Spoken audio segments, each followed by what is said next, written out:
इसरो ने हैदराबाद की Skyroot aerospace company द्वारा तैयार किए गए देश के पहले निजी रॉकेट विक्रम-एस का श्रीहरिकोटा से किया सफल प्रक्षेपण। इन स्पेस ने निजी क्षेत्र के लिए बताया ऐतिहासिक क्षण। केंद्रीय मंत्री डॉक्टर जितेंद्र सिंह ने कहा, अंतरिक्ष क्षेत्र में दुनिया के अग्रणी देशों में शामिल हुआ भारत।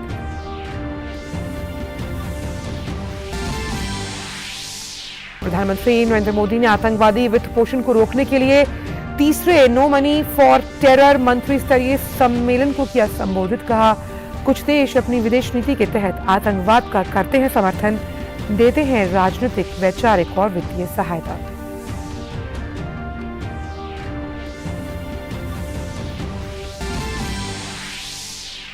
गुजरात विधानसभा चुनाव के लिए प्रचार अभियान जोरों पर। राज्य में आज भाजपा अध्यक्ष जेपी नड्डा समेत तमाम बड़े नेताओं की चुनावी रैलियां। वहीं कांग्रेस और आम आदमी पार्टी ने भी प्रचार में उतारे अपने स्टार प्रचारक।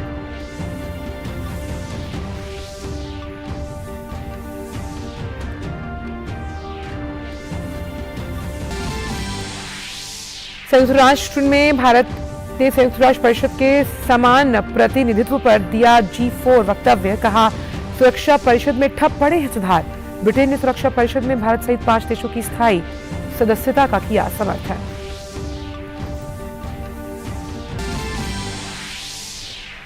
और भारत न्यूजीलैंड के बीच वेलिंगटन में खेले जाने वाला पहला T20 मैच बारिश की वजह से हुआ बाधित। बारिश के कारण टॉस में हुई देरी।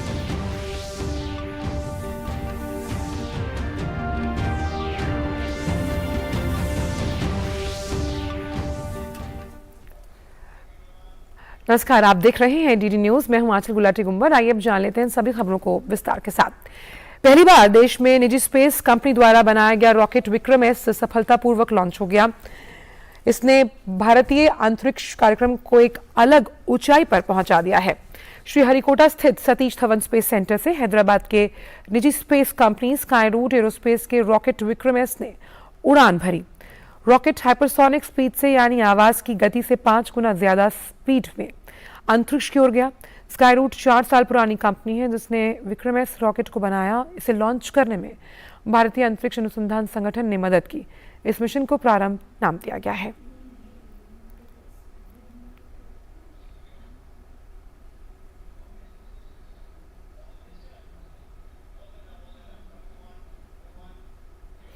भारतीय अंतरिक्ष क्षेत्र में निजी क्षेत्र की भागीदारी को बढ़ावा देने वाली कंपनी भारतीय राष्ट्रीय अंतरिक्ष संवर्धन तथा प्रमाणीकरण केंद्र यानी इनस्पेस के प्रमुख पवन गोयंका ने निजी क्षेत्र के गृहमंत्री इस वक्त संबोधन दे रहे हैं। इसी सुनते हैं, चलिए। क्रिप्टो करेंसी जैसे वर्चुअल एसेट्स का भी उपयोग बढ़ रहा है। हमें डार्क नेट पर चलने वाली इन गतिविधियों के पैटर्न को एनालिसिस कर समझना होगा और उसके उपाय भी ढूंढने होंगे। दुर्भाग्य से कुछ देश ऐसे भी हैं जो टेररिज्म से लड़ने के हमारे सामूहिक संकल्प को कमजोर करना या नष्ट करना चाहते हैं। हमने कई बार देखा है कि कुछ देश आतंकवादियों का बचाव करते हैं और उन्हें पनाह भी देते हैं। किसी आतंकवादी को संरक्षण देना आतंकवाद को बढ़ावा देने के बराबर है। ये हमारी सामूहिक जिम्मेदारी है कि ऐसे तत्व और ऐसे देश अपने इरादों में कभी सफल न हो सके। अगस्त 21 के बाद दक्षिण एशिया क्षेत्र में स्थिति में बहुत परिवर्तन आया है। सत्ता परिवर्तन तथा अल कायदा और आईसिस का बढ़ता प्रभाव रीजनल सिक्योरिटी के लिए एक महत्वपूर्ण चुनौती के रूप में उभर कर सामने आया है। इन नए समीकरणों ने टेरर फाइनेंसिंग की समस्या को और अधिक गंभीर बनाया है। 3 दशक पूर्व ऐसे ही एक रेजिम चेंज के गंभीर परिणाम पूरी दुनिया को सहन करने पड़े हैं। 9/11 जैसे भयंकर हमले को हम सभी ने देखा है। इस बैकग्राउंड में पिछले साल दक्षिण एशियाई क्षेत्र में हुए परिवर्तन हम सभी के लिए चिंता का विषय है। अल कायदा के साथ साथ दक्षिण एशिया में लश्कर तोयबा और जैसे मोहम्मद जैसे गुट बेखौफ होकर आज भी आतंक फैलाने का प्रयास में है। हमें कभी भी आतंकवादियों के पनाहगाहों या उनके संसाधनों की अनदेखी नहीं करनी चाहिए। ऐसे तत्वों को स्पॉन्सर करने वाले तथा इनको सपोर्ट करने वाले डबल स्पीक को भी हमने उजागर करना पड़ेगा। इसलिए ये महत्वपूर्ण है कि ये सम्मेलन सहभागी देश और संगठन इस क्षेत्र की टेररिस्ट चुनौतियों के बारे में सिलेक्टिव या आत्मसंतुष्ट दृष्टिकोण न रखें। टेररिज्म के वित्त पोषण की समस्या व्यापक हो चुकी है। पिछले कुछ वर्ष में भारत ने टेररिज्म के वित्त पोषण पर नकेल कसने में सफलता हासिल की है। टेररिज्म के वित्त पोषण के खिलाफ भारत की रणनीति इन 6 स्तंभों पर आधारित है। पहला, लेजिस्लेटिव और टेक्नोलॉजिकल फ्रेमवर्क को मजबूत करना। दूसरा, व्यापक मॉनिटरिंग फ्रेमवर्क का निर्माण करना। तीसरा, सटीक इंटेलिजेंस साझा करने का तंत्र पुख्ता करना। इन्वेस्टिगेशन एवं पुलिस ऑपरेशन को मजबूत करना। चौथा, संपत्ति की जब्ती का प्रावधान और उसका उपयोग करना। पांचवा, कानूनी संस्थाओं और इन तकनीकों के दुरुपयोग को रोकना। और छठा, अंतर्राष्ट्रीय सहयोग एवं समन्वय स्थापित करके इसके खिलाफ अंतर्राष्ट्रीय स्तर पर लड़ाई को मजबूती देना। भारत ने इस दिशा में अनलॉफुल एक्टिविटी प्रिवेंशन एक्ट में संशोधन करने, नेशनल इन्वेस्टिगेशन एजेंसी NIA को मजबूत बनाने और फाइनेंशियल इंटेलिजेंस को नई दिशा देने के साथ टेररिज्म और उसके वित्त पोषण के खिलाफ की लड़ाई को सुदृढ़ किया है।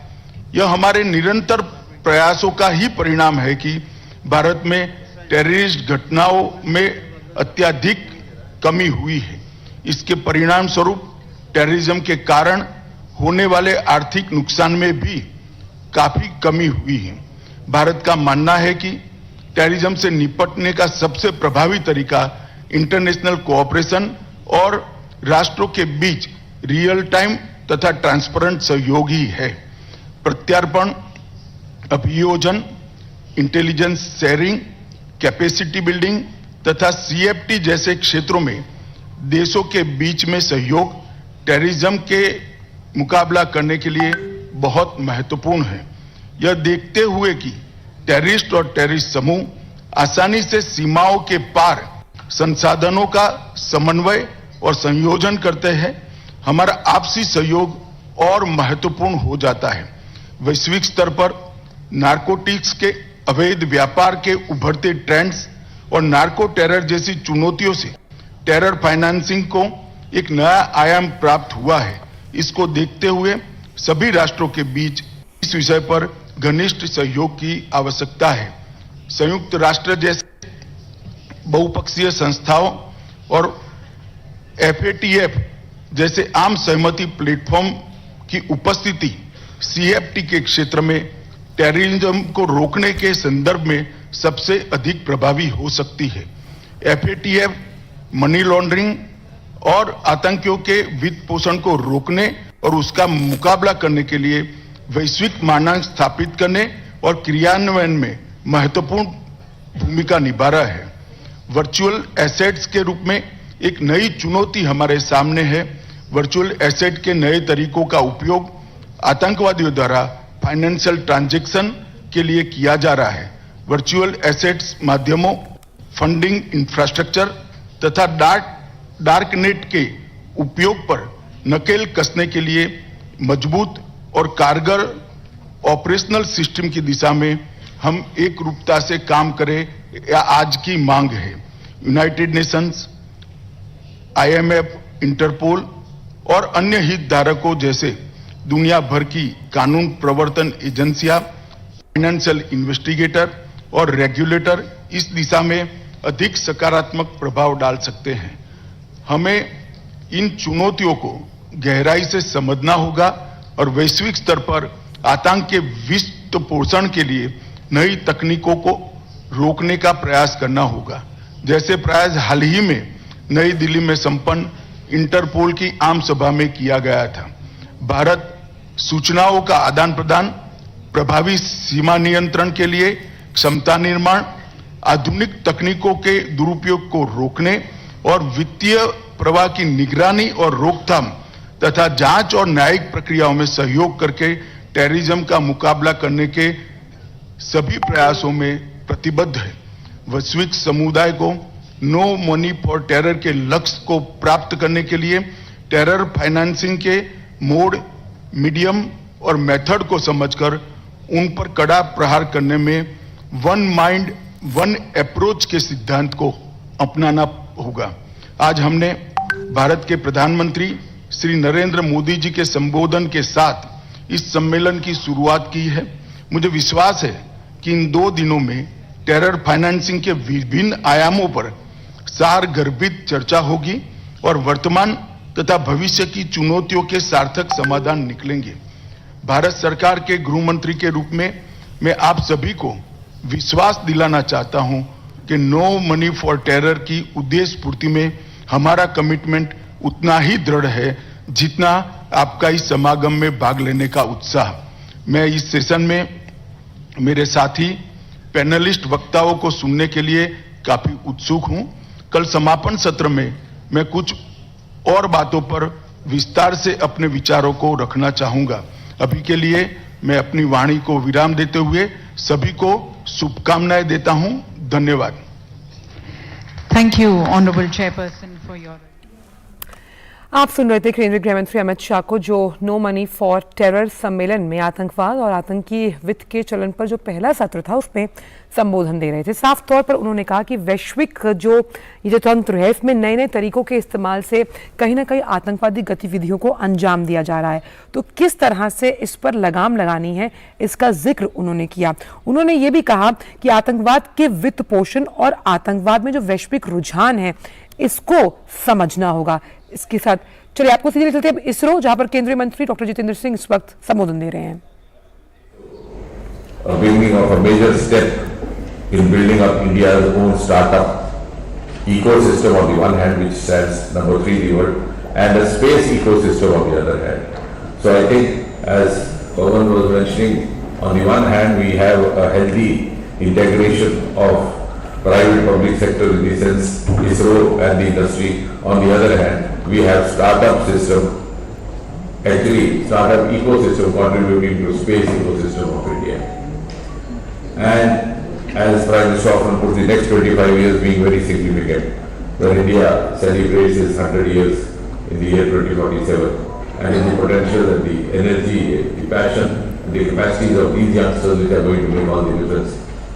And our responsibility is to help them build up their capacities. And I think India's ascent over the 25 years has already begun via space department, via space sector. And to that extent, I also have to congratulate Chairman Somnath and his team.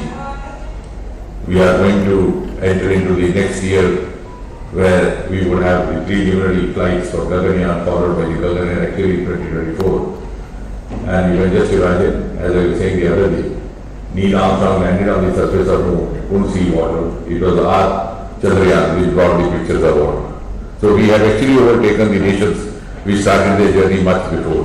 And it's all possible because we have always had in every generation, beginning from Vikram Sarabhai generation to Pawan and Bharat generation, these starry-eyed brains who never got their actual potential to be explored.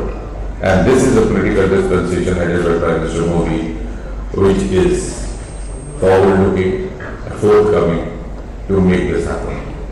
If there are any other issues to be raised, then we'll talk later. I don't think there's much more to add to this, except for congratulating Team Skyroot, ISRO, and in fact, congratulating India as a whole. May I request Dr. Somnath to say a few words? First, let me congratulate Skyroot for this momentous accomplishment. I think we are all very proud and happy about you for your great success today. This was a dream of these young people to have their own rocket launcher, putting their own satellite in space. Everybody hopes that this will be a difficult journey and they won't make substantial progress. And all of us are now proved wrong by their determined efforts. No, but we are celebrating for having proved wrong.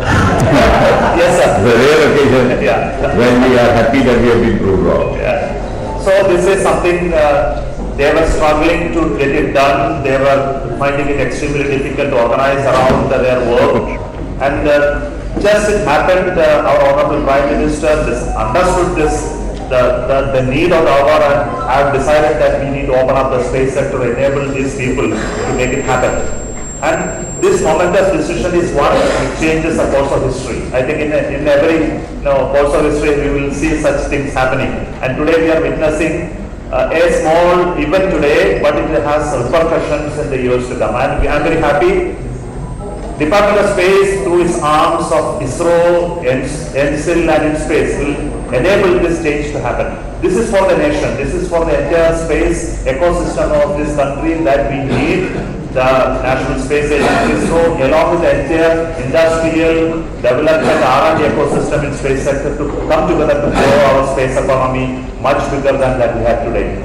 To accomplish that, we need people like Bharat and Pawan to dream and do things differently than we have been doing so far. And this is happening today. Notice today the Bharat rocket has gone only to 88 or 89 kilometers, and I'm sure it will go further. It will climb much higher. It will give much higher velocities to the satellites that they have planning in the future. And they will put India's private launch satellite soon in space in few months. I am very sure about it.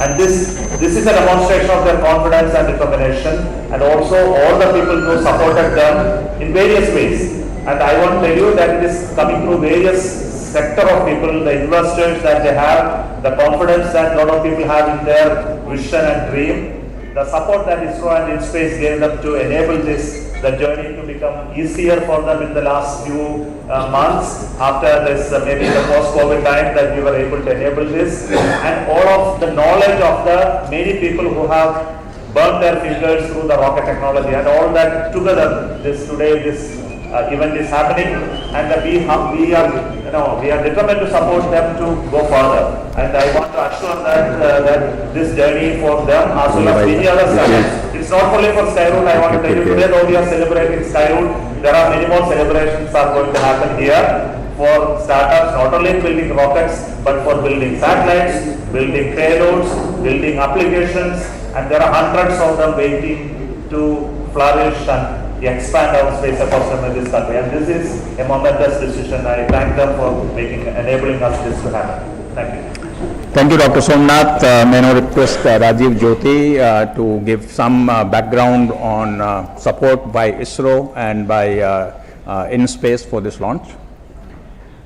Thank you, sir. तो आप सुन रहे थे श्रीहरिकोटा से केंद्रीय मंत्री doctor Jitendra Singh को, जिन्होंने साफ तौर पर जो निजी रॉकेट जिसका सफल प्रक्षेपण किया गया है उसको लेकर इसरो और देशवासियों को बधाई दी। साफ तौर पर उन्होंने कहा कि किस तरह से एरोस्पेस इंडस्ट्री में अभी बहुत से नए आयाम छूने बाकी हैं। इस पर इसरो चीफ ने भी ये माना कि आगे आने वाले समय में जिस तरह से पब्लिक प्राइवेट पार्टनरशिप एरोस्पेस में लगातार निवेश करती है तो इस इंडस्ट्री और इससे जुड़े लोग और देश का बहुत फायदा होगा। रुक करते हैं अन्य खबरों का। प्रधानमंत्री नरेंद्र मोदी ने आज नई दिल्ली में आतंकवादी वित्त पोषण को रोकने के लिए तीसरे मंत्रिस्तरीय सम्मेलन नो मनी फॉर टेरर को संबोधित किया। इस 2 दिवसीय सम्मेलन से आतंकवाद को मिलने वाले धन पर रोक लगाने के लिए प्रभावी विचार विमर्श किया जा रहा है। सम्मेलन से आतंकवादियों के धन स्रोत रोकने में वैश्विक सहयोग को बढ़ावा मिलेगा।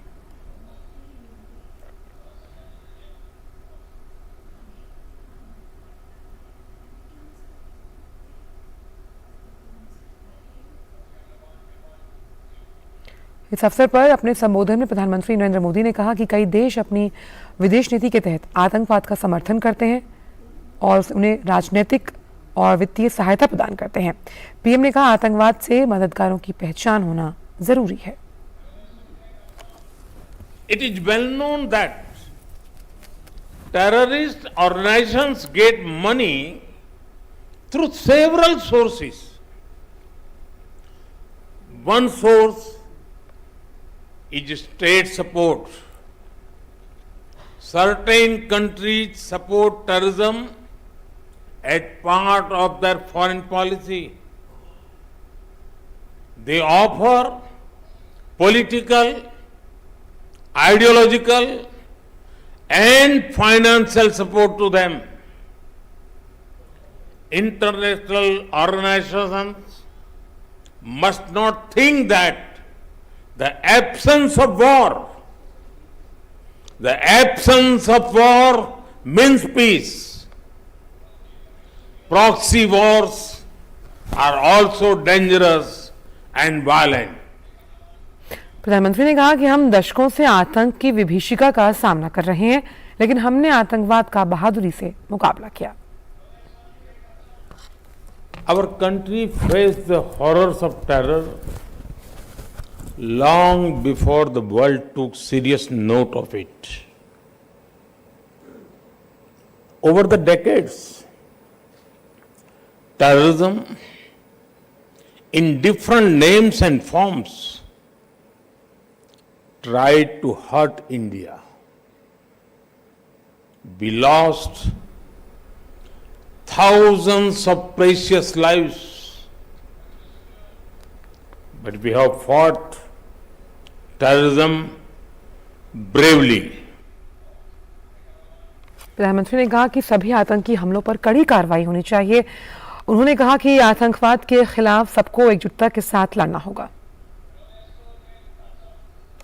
This is a very important gathering.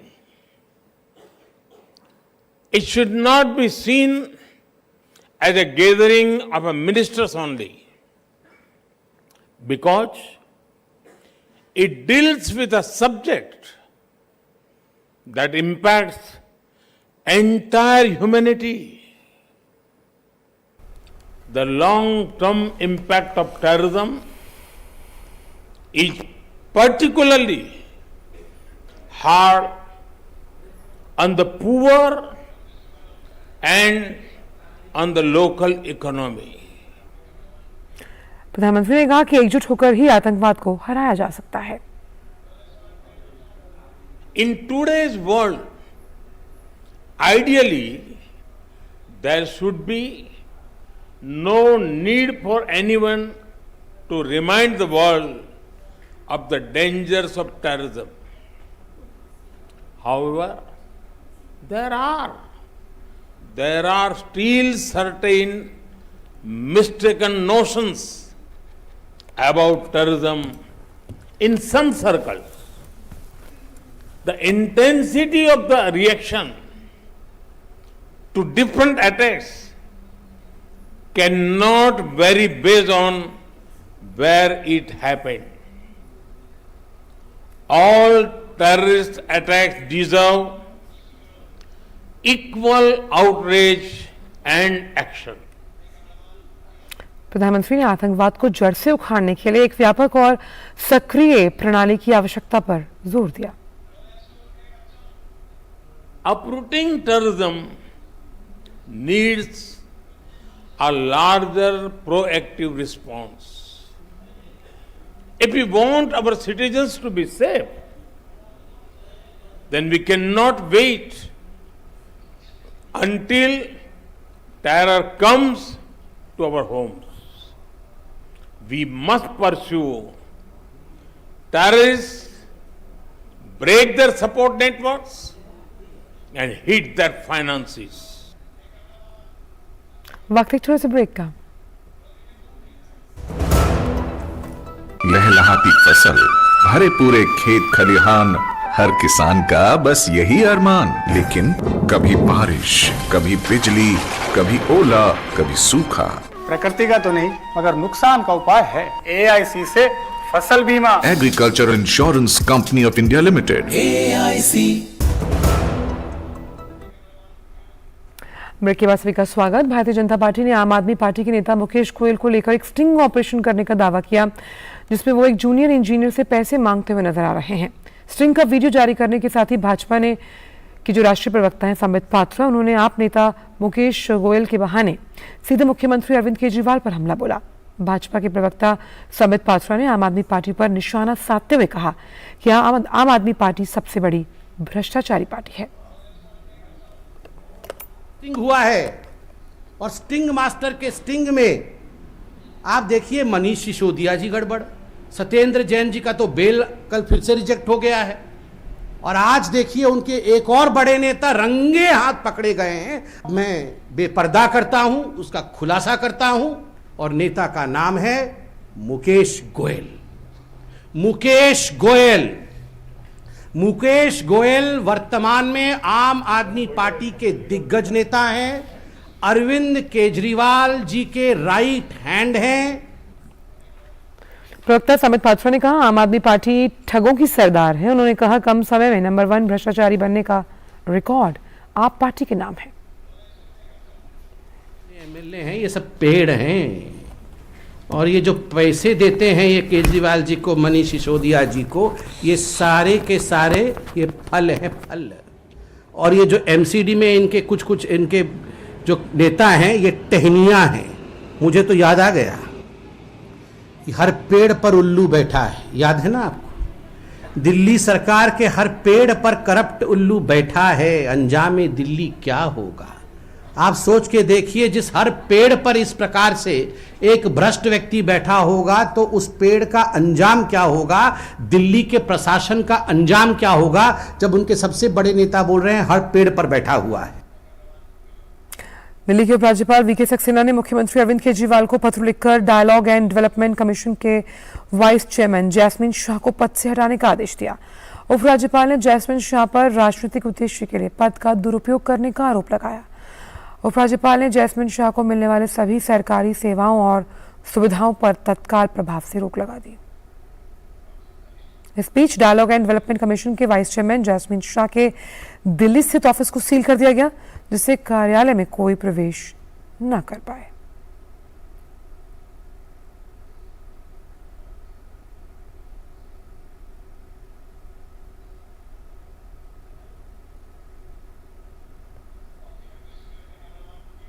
Syria के विदेश मंत्री फैसल मेकदाद भारत दौरे पर हैं। अपनी यात्रा के दौरान विदेश मंत्री फैसल मेकदाद ने आज उपराष्ट्रपति जगदीप धनखड़ के साथ मुलाकात की। सीरिया के विदेश मंत्री शाम को अपने समकक्ष डॉक्टर एस जयशंकर के साथ भी मुलाकात करेंगे।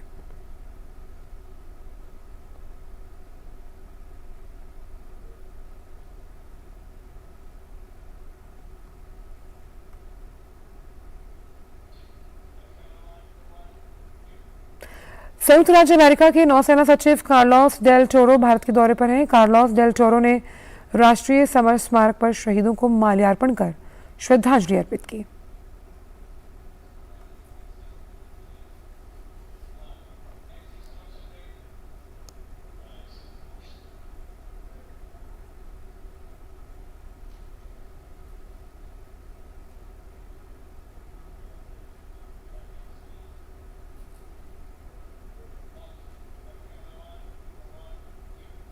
वक्त एक ब्रेक का।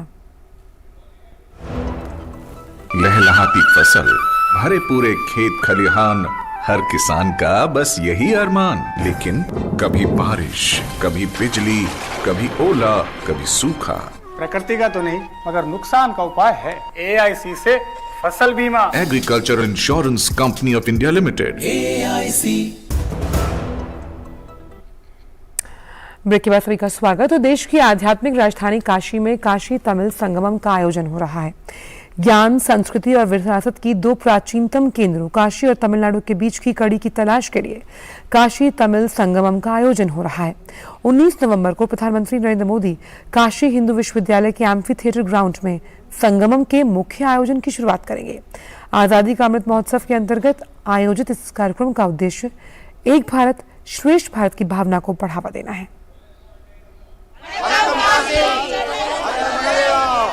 प्रधानमंत्री के विजन से निर्देशित एक भारत श्रेष्ठ भारत के विचार को प्रोत्साहित करना सरकार के प्रमुख फोकस क्षेत्रों में से एक रहा है।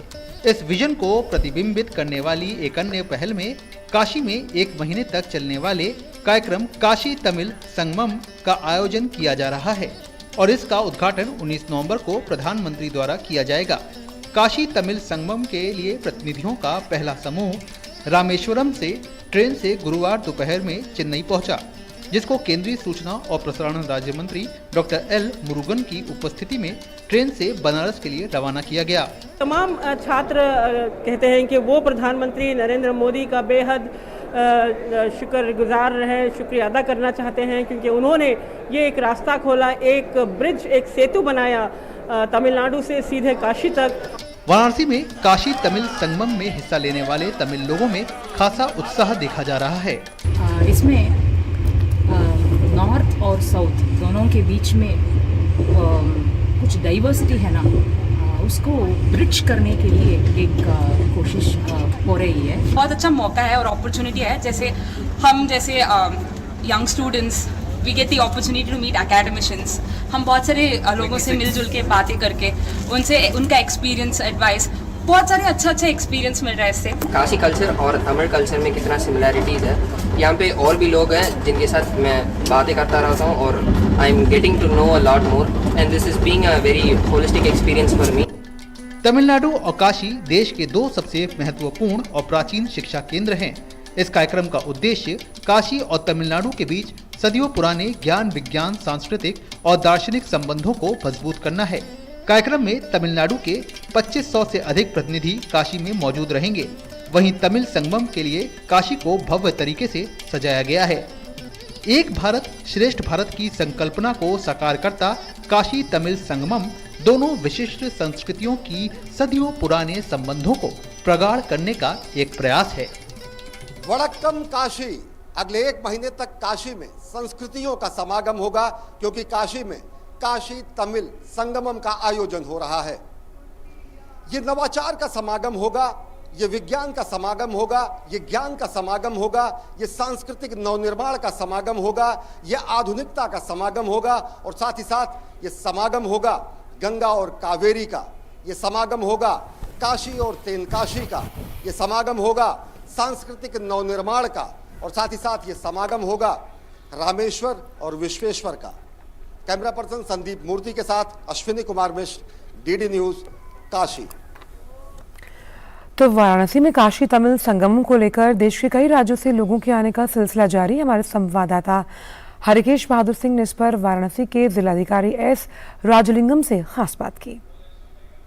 काशी तमिल संगमम पूरे जोश में है काशी में, और हमारे साथ इस जोश को शेयर करने के लिए हैं वाराणसी के जिलाधिकारी एस राजलिंगम जी। आप तो खुद तमिलनाडु से हैं और ये जिम्मेदारी आपके पास है कि जो तमिलनाडु के लोग आ रहे हैं, वाराणसी चूँकि संसदीय क्षेत्र है प्रधानमंत्री का, उनकी ही सोच है एक भारत श्रेष्ठ भारत की, उसकी जिम्मेदारी आपके पास है। तो ये कितना आप अंदर से आह्लादित हैं और कितना गौरवान्वित अनुभव कर रहे हैं इस जिम्मेदारी को लेकर, कितनी तैयारी है? मैं खुद तमिलनाडु से हूँ और ये माननीय प्रधानमंत्री जी का एक बहुत अच्छी सोच है। ऐसे दक्षिण कोने के जो एक संस्कृति है उसको उत्तर भारत में उत्तर प्रदेश की संस्कृति के साथ जोड़ के देखना, एक संस्कृति से दूसरे संस्कृति का मिलान करना, एक दूसरे से सीखना एक बहुत अच्छी पहल है और इसके तहत ये कार्यक्रम जो चल रही है। वैसे काशी से कई लोग तमिलनाडु के लोग जुड़े हैं।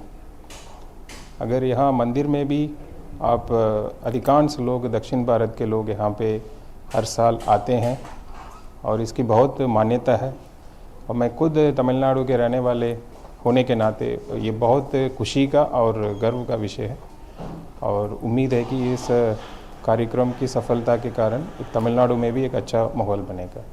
सही मायने में काशी तमिल संगमम दिखाई दे रहा है जिलाधिकारी एस राजलिंगम में।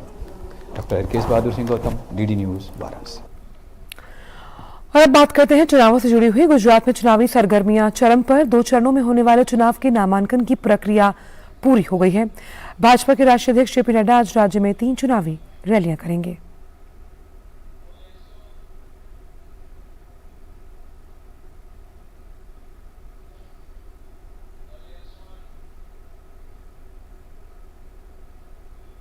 आपके इलाके की विकास, आपके इलाके का हक, आपके इलाके की तरक्की, ये उसका चुनाव है। ले चलते हैं सूरत, जहां पर केंद्रीय मंत्री जेपी नड्डा इस वक्त चुनावी संबोधन दे रहे हैं एक रैली में। मुझे ये सौभाग्य मिलता है कि हम यहाँ गुजरात में उस पवित्र धरती पर आए हैं जिसने देश को एक नई दिशा और दशा को सुधारने में काम किया। इसलिए मित्रों, हम यह भी कह सकते हैं कि विकास की दृष्टि से गुजरात ने देश ही नहीं दुनिया में अपने आप को स्थापित किया। आज जब हम विकास के मॉडल की बात करते हैं तो उसका दूसरा नाम होता है गुजरात मॉडल। और गुजरात मॉडल का मतलब होता है विकास, विकास और विकास। और विकास किसका? सबका। बड़ी बड़ी पार्टियों ने सरकार को दिशा देने का प्रयास किया, लेकिन जितने भी राजनीतिक दल आए उन्होंने वोट बैंक की राजनीति की। ये मेरा, ये पराया, ये उनका, ये हमारा, ये नदी के उस पार, ये नदी के इस पार, ये ऊंची जाति का, ये फलानी जाति का, ये इस जाति का, ये उस जाति का। देश में ये भारतीय जनता पार्टी है जिसने मोदी जी के नेतृत्व में सबका साथ, सबका विकास, सबका विश्वास, सबका प्रयास। और इसीलिए अगर मैं आदिवासी भाइयों के बारे में चर्चा करूं यहां नवसारी में आकर के, तो मैं गौरव के साथ कह सकता हूं, गर्व के साथ कह सकता हूं कि जितना आदिवासी भाइयों के लिए केंद्र की सरकार मोदी जी ने किया और यहां गुजरात की भारतीय जनता पार्टी की सरकार ने किया, उतना किसी ने भी नहीं किया, ये मैं गौरव के साथ बोल सकता हूं। और उनको सम्मान देना, उनको दिशा, उनको उनका स्थान देना, कभी किसी की सोच क्यों नहीं आई कि भारत का राष्ट्रपति भी आदिवासी हो सकती है? क्यों नहीं आई? क्यों मोदी जी का इंतजार करना है? क्यों भारतीय जनता पार्टी का केंद्र में सरकार में इंतजार करना है? इसलिए कि सोच छोटी थी, संकुचित थी। हमारी सोच सबका साथ, सबका विकास, सबका विश्वास सिर्फ कहने के लिए नहीं था। अगर हमने अनुसूचित जाति से भी राष्ट्रपति बनाया तो पहली बार अनुसूचित जनजाति का भी, और वह भी महिला राष्ट्रपति बना करके महिलाओं को भी शामिल किया। एक साथ महिलाओं को, हम महिला सशक्तिकरण की बात करते हैं। और यह सब मैं इसलिए कह रहा हूं कि आपने अपना कीमती वोट जब देना है तो आपको ध्यान में रखना चाहिए कि भारतीय जनता पार्टी के प्रतिनिधि के रूप में मैं सिर्फ आपसे वोट मांगने नहीं आया हूं, मैं आपसे उन सारी नीतियों पर मुहर लगाने आया हूं जिसने देश की तस्वीर और तकदीर बदली। आप सुन रहे थे भाजपा अध्यक्ष जेपी नड्डा को, जो कि सूरत में चुनावी रैली को संबोधित कर रहे थे। उन्होंने साफ तौर पर कहा, जब हम विकास मॉडल का जिक्र करते हैं तो गुजरात का नाम सबसे पहले आता है। वहीं असम के मुख्यमंत्री भाजपा नेता हिमंत बिस्व शर्मा ने आज कच्छ के अंजार में चुनावी सभा को संबोधित किया। उन्होंने प्रधानमंत्री के नेतृत्व की तारीफ की और कहा कि कैसे भारत ने ब्रिटिश अर्थव्यवस्था को पीछे छोड़ दिया।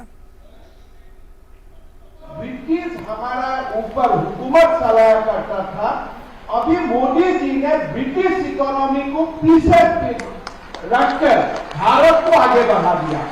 और अगर ऐसा ही रफ्तार में हम चलते रहे तो 2029 तक हम दुनिया का थर्ड अर्थव्यवस्था बन जाएगा, तृतीय अर्थव्यवस्था बन जाएगा। गुजरात के कच्छ में आयोजित एक जनसभा को मध्य प्रदेश के मुख्यमंत्री शिवराज सिंह चौहान ने भी संबोधित किया। आइए सुनते हैं उन्होंने क्या कहा। ये मुझे मध्य प्रदेश में गाली देते थे रोज पानी पी पी के, ये गुजरात पानी जाने दे रहा है। अरे मैंने कहा गुजरात में पाकिस्तान है क्या? गुजरात भी तो हमारा है। हम सब भारत माँ के लाल, भेदभाव का कहां सवाल। सरदार सरोवर बना तो गुजरात को पानी मिला, मध्य प्रदेश को बिजली मिली, दोनों को मिल गया भाई।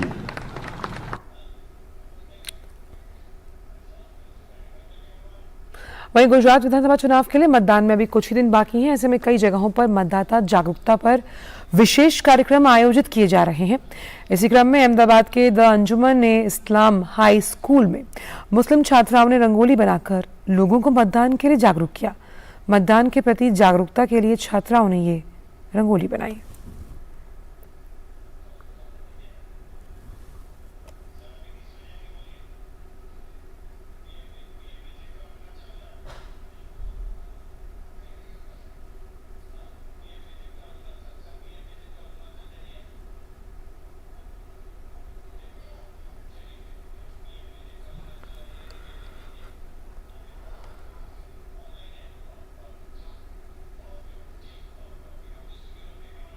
प्रधानमंत्री कल अरुणाचल प्रदेश का दौरा करेंगे। ईटानगर में सुबह करीब 9:30 बजे वे डोनी पोलो हवाई अड्डे का उद्घाटन करेंगे और 600 megawatt Kameng hydro power station राष्ट्र को समर्पित।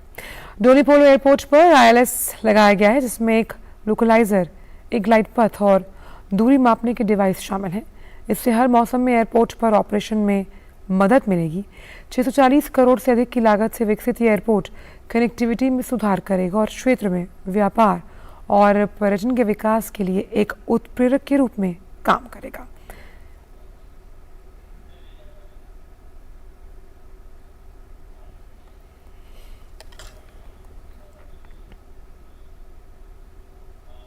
खबर महाराष्ट्र, जहां के खोपोली इलाके के पास मुंबई पुणे एक्सप्रेसवे पर आज सुबह एक कार के दूसरे वाहन से टकराने से 5 लोगों की मौत हो गई।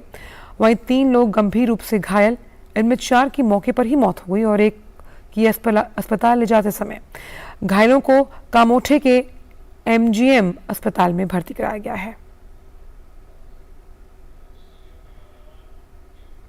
भारत अंतर्राष्ट्रीय व्यापार मेले में लद्दाख के पंडाल का लद्दाख के उपराज्यपाल RK माथुर ने गुरुवार को दौरा किया। मेले में इस बार मध्य प्रदेश का पंडाल भी आकर्षण का केंद्र बना हुआ है। दिल्ली के प्रगति मैदान में चल रहे 41वें भारत अंतर्राष्ट्रीय व्यापार मेले में गुरुवार को लद्दाख के उपराज्यपाल RK माथुर लद्दाख पंडाल का अवलोकन करने पहुंचे। लद्दाख का पंडाल संघ शासित प्रदेश के रूप में पहली बार व्यापार मेले में हिस्सा ले रहा है। यहाँ लद्दाख की कला और संस्कृति, हैंडलूम, हैंडीक्राफ्ट, मेडिसिनल प्लांट और ऊनी वस्त्र समेत बहुत सी वस्तुएं आकर्षण का केंद्र बनी हुई हैं। हालांकि इस बार ये पंडाल बहुत ही छोटे रूप में दिखाई दे रहा है, लेकिन उम्मीद की जा रही है कि भविष्य में इसे भव्य रूप में देखा जा सकेगा। Ladakh as a union territory ITPO trade fair में पहली बार पार्टिसिपेट कर रहा है, तो हमारे लिए भी ये नया एक्सपीरियंस है और लद्दाख के जो आर्टिजान्स हैं, हैंडलूम, हैंडीक्राफ्ट वर्कर्स, उनके लिए भी एक नया एक्सपीरियंस है। तो आज ये कोशिश यहाँ जो करी गई है कि इस समय लद्दाख में जो भी डिफरेंट हैंडलूम, हैंडीक्राफ्ट प्रोडक्ट्स होते हैं, फूड प्रोसेसिंग आइटम्स होते हैं, पश्मीना के प्रोडक्ट्स हैं, मेडिसिनल प्लांट्स जैसे कि सीबक थॉर्न, उसके प्रोडक्ट्स हैं, उन सभी को देश की जनता के सामने लाया जाए। इस बार अभी तक अच्छी रिस्पांस दिखाई दे रही है। व्यापार मेले में मध्य प्रदेश का पंडाल भी अपनी एक अलग पहचान दर्ज करा रहा है। इसके द्वार पर एक तरफ जहां मिलेट के पौधे को दिखाया गया है, वहीं दूसरा भाग मध्य प्रदेश के औद्योगिकरण को दर्शाता है। मध्य प्रदेश के मंडप में पर्यटन को विशेष स्थान दिया गया है, जिसमें चीतों के चित्रों को प्रदर्शित किया गया है। महाकाल लोक की परिकल्पना के द्वारा प्रदेश में सांस्कृतिक अभ्युदय की परिकल्पना को मंडप में दर्शाने का प्रयास किया गया है। लुप्त होते गिद्धों को बचाने का किस तरह से प्रयास किया जा रहा है, उसे भी यहाँ बताया गया है। इसके अलावा आत्मनिर्भर मध्य प्रदेश, एक जिला एक उत्पाद, स्टार्टअप समेत vocal for local, local to global मेले की थीम के अनुरूप मध्य प्रदेश के पंडाल को सजाया गया है। भारत अंतर्राष्ट्रीय मेले की थीम vocal for local, local to global के अनुरूप मध्य प्रदेश मंडप को सजाया गया है। जैसा कि आप देख रहे हैं, गेट में एंट्रेंस में जो है हमने मध्य प्रदेश राज्य के मिलेट प्रोडक्शन के प्रमोशन को दर्शाया है और सेकंड साइड में हमने इंडस्ट्रियल डेवलपमेंट को दिखाया हुआ है। नामीबिया से लाए गए चीतों का जो है यहाँ पे चित्र अंकित है और ये काफ़ी लोकप्रिय हो रहा है। अंदर आप जाएंगे तो अंदर हमने इंडस्ट्रियल डेवलपमेंट और हमारे सरकार की जो भी योजनाएं हैं, उपलब्धियां हैं, उनको दिखाया हुआ है। अंतर्राष्ट्रीय व्यापार मेले में एक से बढ़कर एक कंपनी देखी जा सकती है, जो अपने अपने उत्पादों को प्रदर्शित कर रही है। लंबे समय से व्यापार मेले का हिस्सा बनने वाले प्रदर्शक इस बार भी मेले में पहुंचकर काफी उत्साहित हैं। ट्रेड फेयर में ये हमारा 12th पार्टिसिपेशन है। 2011 में मैंने बिजनेस चालू किया था और तब से हम लोग ये फेयर पे आते हैं और अपने जो भी प्रोडक्ट्स होते हैं वो डिस्प्ले करते हैं। कोई नए जो प्रोडक्ट्स हम लोग लेके आने होते हैं उनको यहाँ पे लॉन्च भी करते हैं। और उसके बाद मेरे लिए एक बड़ा अच्छा एक्सपीरियंस ये है कि एक्चुअली में हम लोग जो जितना भी डिस्ट्रीब्यूशन करते हैं वो अपने डिस्ट्रीब्यूटर्स के थ्रू करते हैं जो ऑल ओवर इंडिया है। लेकिन यहाँ पे आने के बाद ना मुझे कंज्यूमर्स से जो डायरेक्ट कंज्यूमर से जो इंटरेक्शन का मौका मिलता है ना, वो मैं छोड़ नहीं सकता। 14 दिन मैं अपना पूरा बिजनेस लड़के संभालते हैं और मैं यहाँ आके बैठा रहता हूँ, लोगों को मिलता हूँ, जुलता हूँ, सो दैट कि मुझे उन लोगों के टेस्ट का पता चले। मेले में हर दिन राज्य दिवस समारोह का आयोजन किया जा रहा है। इसी कड़ी में गुरुवार को तमिलनाडु ने भी अपना राज्य दिवस समारोह मनाया। इसमें कलाकारों ने सांस्कृतिक कार्यक्रम पेश किए। गिरीश निशाना, टीडी न्यूज, दिल्ली। संयुक्त राष्ट्र में भारत की स्थायी प्रतिनिधि रुचिरा कंबोज ने संयुक्त राष्ट्र सुरक्षा परिषद में सुधारों पर जोर देते हुए G4 वक्तव्य दिया। रुचिरा कंबोज ने कहा कि सुरक्षा परिषद में समान रिप्रेजेंटेशन का मुद्दा काफी पुराना है, लेकिन ये अफसोसजनक है कि इस मुद्दे पर 4 दशकों के बाद भी कोई ठोस कदम नहीं उठाया गया। रुचिरा कंबोज ने कहा कि सुरक्षा परिषद के पास अपने चार्टर के उत्तरदायित्व के रूप में काम करने का ये सही समय है। संयुक्त राष्ट्र सुरक्षा परिषद के विस्तार और भारत को स्थायी सदस्यता की लंबे समय से उठ रही मांग का ब्रिटेन ने भी समर्थन किया। यूएन में ब्रिटेन की स्थायी प्रतिनिधि बारबरा वुडवर्ड ने भारत, जर्मनी, जापान, ब्राजील के लिए नए स्थायी सीटों की मांग की है। बारबरा वुडवर्ड ने कहा कि ब्रिटेन लंबे समय से सुरक्षा परिषद के विस्तार की मांग कर रहा है। हम भारत, जर्मनी, जापान और ब्राजील के लिए नई स्थायी सीटों की व्यवस्था के साथ साथ स्थायी अफ्रीका के रिप्रेजेंटेशन का भी समर्थन करते हैं। वहीं संयुक्त राष्ट्र की अगुवाई में रूस, यूक्रेन और तुर्की के बीच हुआ खाद्यान्न निर्यात समझौता 4 महीने के लिए और बढ़ा दिया गया। यूक्रेनी राष्ट्रपति व्लादिमीर ज़ेलेंस्की ने कहा कि यूक्रेन का कृषि निर्यात दुनिया को हमारी महत्वता के बारे में बताता है। ज़ेलेंस्की ने कहा कि 1 अगस्त से शुरू हुए खाद्यान्न निर्यात में 450 से अधिक जहाजों ने 11 मिलियन टन यूक्रेनी अनाज और अन्य खाद्य पदार्थों को पूरी दुनिया में पहुंचाया। इस सौदे का उद्देश्य यूक्रेन के कृषि उत्पादों के निर्यात से वैश्विक भूख को कम करना। यूरोपीय संघ ने सर्दियों के मौसम में यूक्रेन को राहत सामग्री मुहैया कराने की प्रतिबद्धता जताई। यूरोपीय संघ ने कहा कि यूक्रेन को बिजली ग्रिड की मरम्मत के लिए उपकरण और अस्थायी आश्रय गृह प्रदान किया जाएगा। यूक्रेन पर रूस के हमलों के बाद बुनियादी ढांचे को काफी नुकसान हुआ। यूक्रेन को इस मदद से ठंड से निपटने को मदद मिलेगी।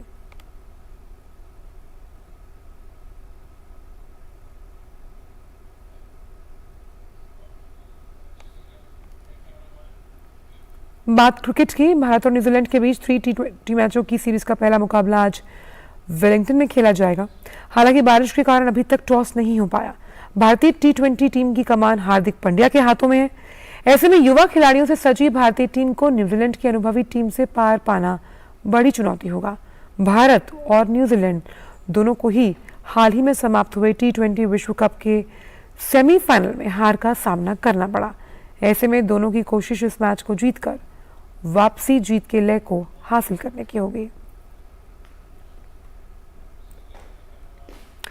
ग्रीस के स्टेफानोस सित्सिपास ने एटीपी फाइनल्स में सेमीफाइनल में पहुंचने की अपनी उम्मीदों को जिंदा रखा हुआ है।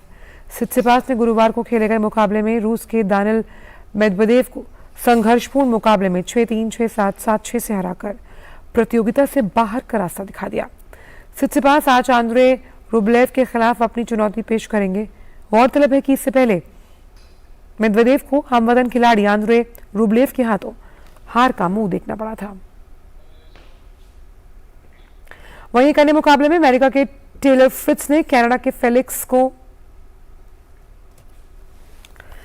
खिलाफ दमदार जीत हासिल की। फ्रिट्ज ने फेलिक्स आगर को 7-6, 6-7, 6-2 से पराजित किया। इस जीत के बाद फ्रिट्ज ने खुद को सेमीफाइनल में पहुंचा दिया, जहां उनका सामना नोवाक जोकोविच से होगा। इस हार के बाद फेलिक्स आगर प्रतियोगिता से बाहर हो गए। उधर सेमीफाइनल की दौड़ से पहले ही बाहर हो चुके राफेल नडाल ने नॉर्वे के कैस्पर रूड को शिकस्त देने में कामयाबी हासिल की। नडाल ने कैस्पर रूड को 7-5, 7-5 से शिकस्त दी। हालांकि यह मुकाबला सिर्फ औपचारिकता मात्र था, क्योंकि रूड पहले ही सेमीफाइनल में अपनी बर्थ पक्की कर चुके हैं। कतर फुटबॉल विश्व कप के खुमार में डूबने के लिए तैयार। ऐसे में चर्चा विभिन्न टीमों के प्रदर्शन को लेकर, लेकिन इसी गहमा-गहमी के बीच आज हम आपको बताएंगे कि आखिर वो कितनी टीमें हैं जिन्होंने अपनी मेजबानी में विश्व कप का खिताब अपने नाम किया। देखिए ये रिपोर्ट।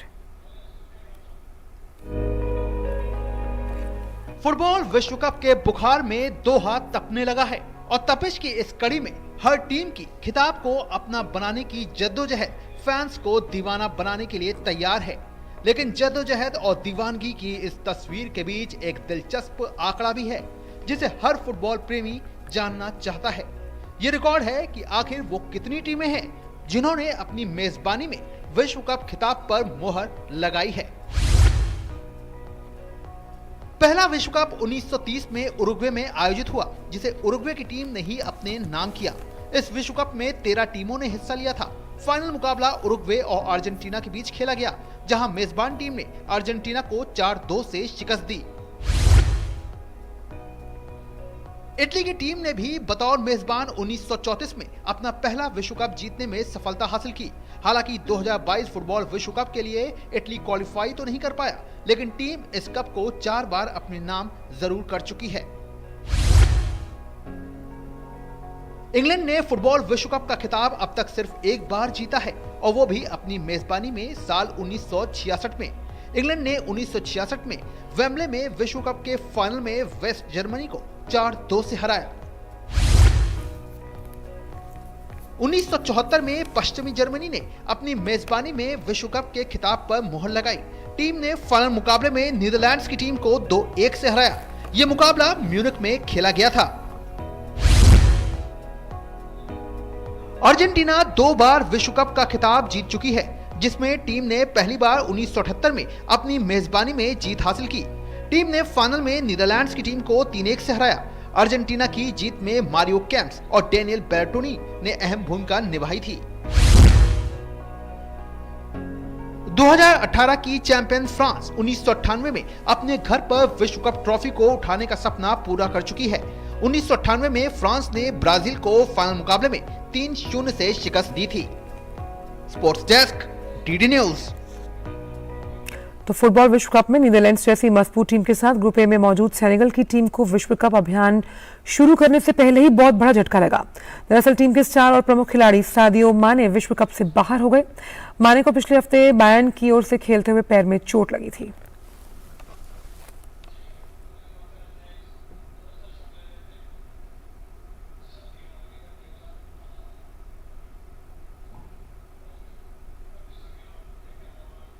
और फिलहाल समाचारों में इतना ही। दीजिए इजाजत। नमस्कार।